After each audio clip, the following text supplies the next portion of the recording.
la première dame Denise Nyakero?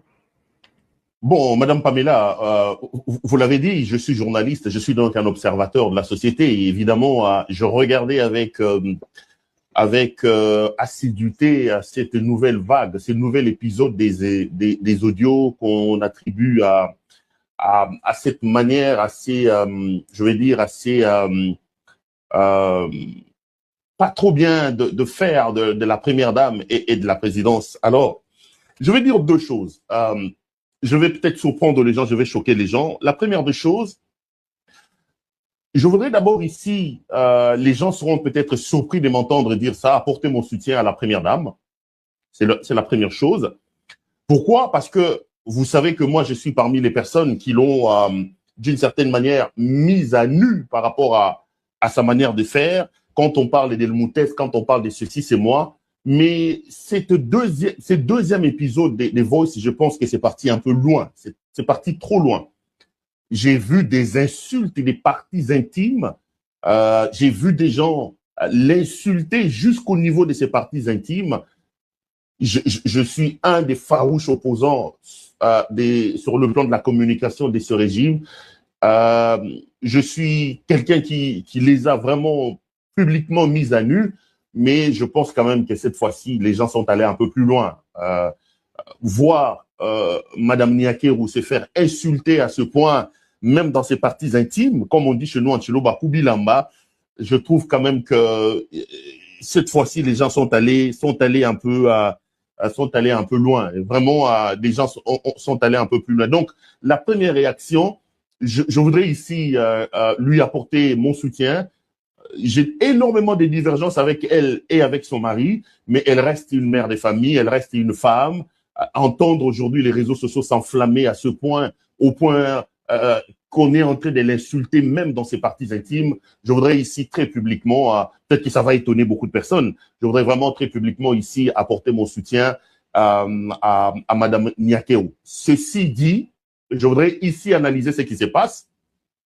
Ce qui se passe, c'est tout simplement le reflet de l'indignité qui est aujourd'hui installée au sommet de notre pays. Je suis peut-être dur, mais les gens, s'ils arrivent à capter la profondeur de ma pensée, je pense que certaines choses auxquelles on est livré aujourd'hui, certains ridicules auxquels la République au niveau les plus élevés est exposée aujourd'hui, si les gens avaient juste tout simple un peu de lucidité, on n'en arriverait pas là. Madame Pamela, je voudrais ici vous dire la mort dans l'âme que M. Tshisekedi est le 5e président du pays, donc après Kasavubu, Mobutu, Kabila père, Kabila fils, lui il est le 5e, mais il bat tous les records en termes de médiocrité. Jamais dans l'histoire de ce pays, nous avons assisté à une telle médiocrité au sommet du pays.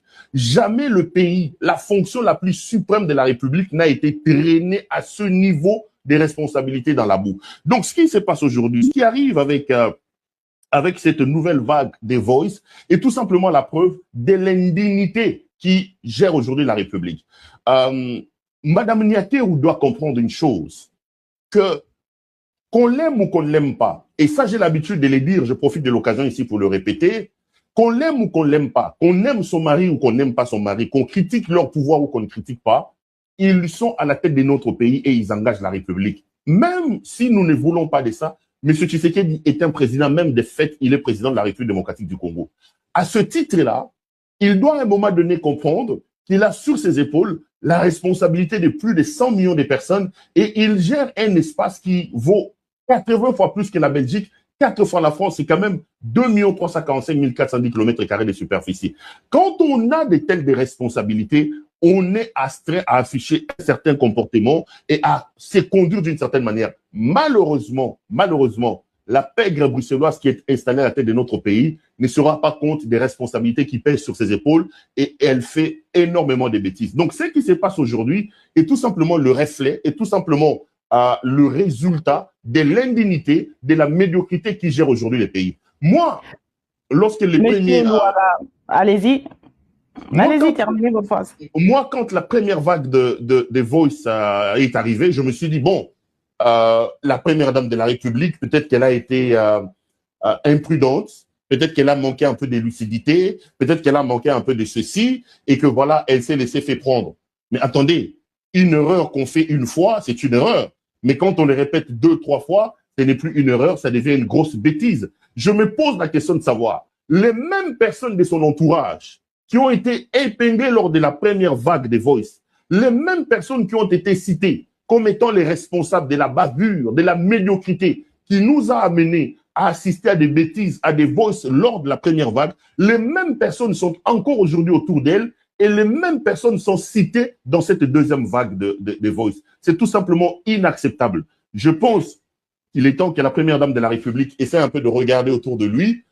Je pense qu'il est temps que la première dame se rende compte qu'elle est quand même première dame de ce pays et que ce qu'elle est en train de faire dans son comportement et de son entourage jette de l'opprobre et de l'humiliation pour sur tout un peuple. C'est tout simplement décevant. Donc, pour vous, ce qui choque aujourd'hui, c'est parce qu'ils sont allés un peu loin, ils parlent de l'intimité, mais ce que vous étiez en train de faire, ça ne choquait pas parce que vous lui avez même donné de nom, Mwangeleka, Monsieur Claude Perrault-Loire. En d'autres termes, vous étiez aussi parmi ce gens-là qui ont fait, qui nous ont montré cette moralité. Je ne saurais pas les dire des insultes, mais vous êtes allés quand même trop loin de donner même le nom, de surnom de Mwangeleka, Wabolumbu. Est-ce que Wabolumbu, ce n'était pas aussi des parties intimes? Quand vous disiez Wabolumbu, c'était quoi?